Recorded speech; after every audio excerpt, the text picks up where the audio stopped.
आपके गुण के जल से मेरे राग द्वेष रूपी मन को दूर करने वाला है। जल हमें यह संदेश देता है कि हम उसकी तरह सभी के साथ घुल मिलकर जीना सीखे एवं जल की तरह तरल एवं निर्मल होना सीखे।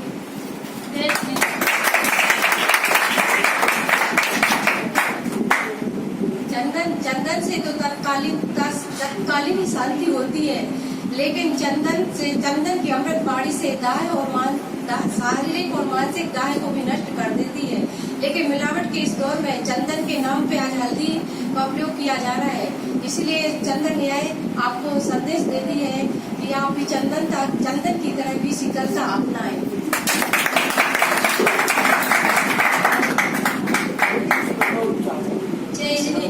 हे भगवान, मुझे यह शत विशत पद नहीं चाहिए, मुझे तो आप जैसा शाश्वत पद चाहिए। अक्षत यह संदेश देता है, जिस तरह धान का छिलका हटाए बिना अक्षत की प्राप्ति नहीं हो सकती, उसी तरह बिना आत्म तत्व की परिग्रह छोड़े बिना आत्म तत्व की प्राप्ति नहीं हो सकती।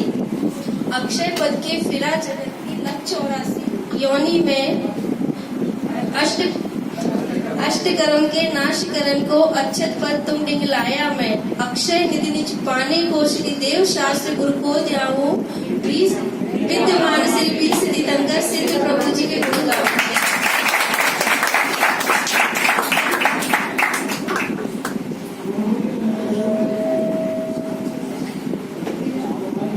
पुष्प यह संदेश देता है कि उसका जीवन सिर्फ 2 दिन का है और फिर उसे मुरझाकर गिर जाना है। हमारा जीवन भी सिर्फ 2 दिन का है और फिर हमारा जीवन भी सिर्फ 2 दिन का है और यह देह मुरझाकर गिर जाएगी। इसलिए इस स्पर्श रस गंध वर्ण आदि की सभी वासनाओं से मुक्त होने का प्रयास करना चाहिए।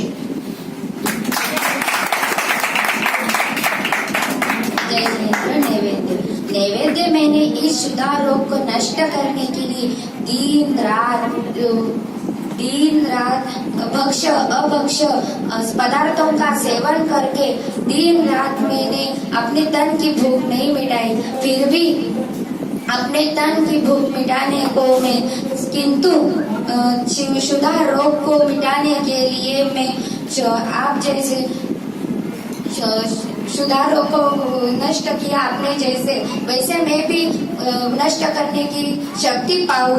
और नैवेद्य यह संदेश देता है कि स्वयं नष्ट होकर अपना जीवन दूसरों को दे।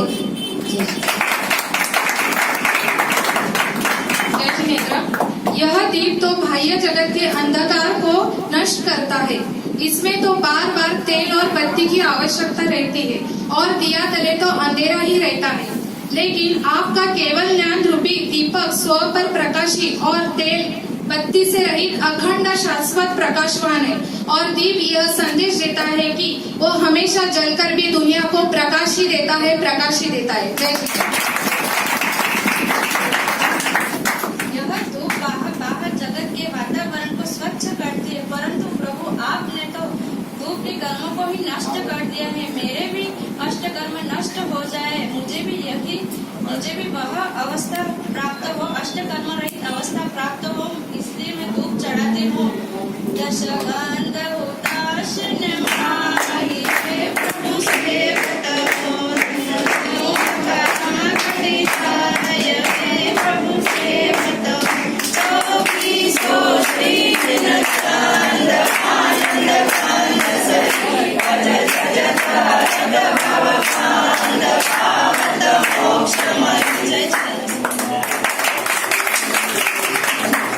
जय जिनेन्द्र।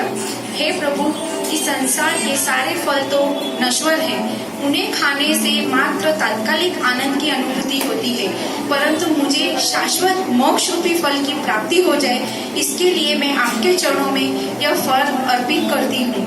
और फल हमें यह संदेश देता है कि संसार के फल की आकांक्षा करना व्यर्थ है, क्योंकि वह व्यक्ति के कर्मों पर आश्रित होता है।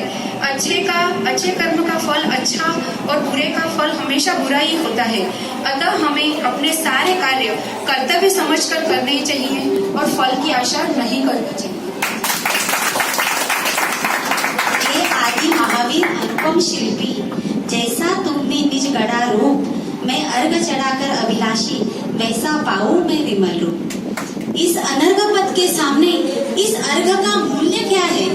फिर भी भक्ति वशात मैं उस अनर्घ पद को प्राप्त करने के लिए अर्घ चढ़ा रहा हूँ। अर्घ हमें एकता का संदेश देता है, उसमें 8 द्रव्य एक है। हम सब भी एक हो जाएं तो बड़े से बड़ा कार्य भी शीघ्र हो जाता है। जल फल 8 शुचि सार ताको अर्घ करो, तुमको अर्घो भवतार भवतरि मोक्ष 24 सृजित आनंद कंद सहि पद जजत हरत भव पांद पावत मोक्ष। जय जय।